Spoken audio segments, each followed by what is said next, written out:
j'ai demandé à Exergi d'être partenaire, c'est parce que moi j'innovais et il était important pour moi qu'il m'accompagne. Donc eux m'ont dit, ils croyaient beaucoup à ce projet parce que le site leur plaisait bien, les gisements dans la région, ils étaient là. Ils ont tenu à faire ce premier projet en France parce que nous sommes le premier projet en France avec eux. Donc il y a des charges, on a demandé à Exergi avec nos entrants qu'on a jugé qu'on aurait autour de chez nous, autour des 100 km. C'est eux qui ont fait effectivement le pouvoir méthanisant de nos produits, qui ont fait justement le tonnage qu'il nous fallait. Et de là, on a fait notre business plan. Et ce dossier-là a été quand même une première un peu en France. Exergi a aidé au projet financier, oui, par son apport au capital. Ça fait positiver au niveau des banques, au niveau de la Caisse des dépôts, sachant qu'on ne partait pas tout seul, nous, mon associé moi-même, à monter une usine qu'on ne connaissait pas en fait. Ça a aidé beaucoup. Les gisements étaient déjà bien gérés. Et la mise en place de l'usine après, ça fait avec les gens d'Exergi. On a quand même des réunions qui se font mensuellement pour mettre l'usine en route. Pour décrire la méthanisation et le compostage, quand vous rentrez sur le site, effectivement, on a une marche en avant. On rentre dans un hall de 2500 mètres carrés où on récupère effectivement tous nos quatre produits. Hein. Et un premier produit, c'est la matière sèche, hein, qui est les déchets de céréales.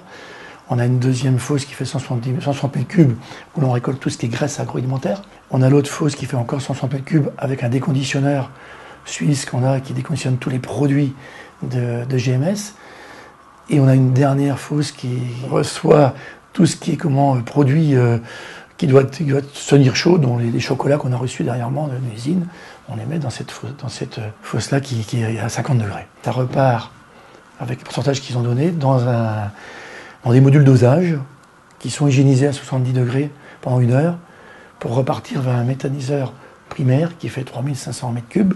On renvoie dans le digesteur secondaire qui fait 2000 et quelques mètres cubes aussi, avant d'envoyer dans le moteur dans la cogénération. Et quand la cogénération produit 100% et qu'on produit 110% de gaz, effectivement on a la torchère. On rentre 50 tonnes de produits, on ressort environ entre 42-45 mètres cubes de digestat qui repartent au travers d'un compostage.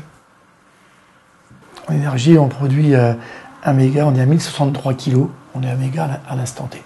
On a aussi la partie chaleur qu'on envoie chez nos voisins à côté. Ils ont monté 6 serres, 6 grands tunnels, avec des planchers chauffants qui vont utiliser notre chaleur. Sur la méthanisation, nous avons travaillé sur un bâtiment qui aujourd'hui qui est bien confiné, il est en dépression. Donc chaque camion rentre à l'intérieur du bâtiment, on ferme les portes pour éviter les odeurs. Les digestats sont aussi dans des fosses bien fermées et on part en compostage.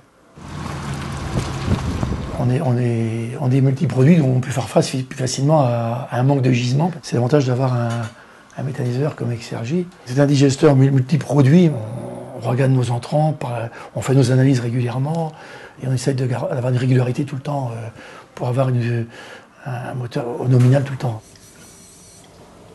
Au niveau formation, c'est un budget pour eux aussi, donc on a accepté leur budget sur 2 ans pour nous accompagner.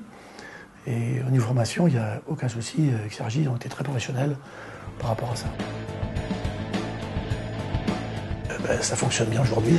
On est à 1 an de la méthanisation et on est au nominal, on est au 100% de production méthanisation.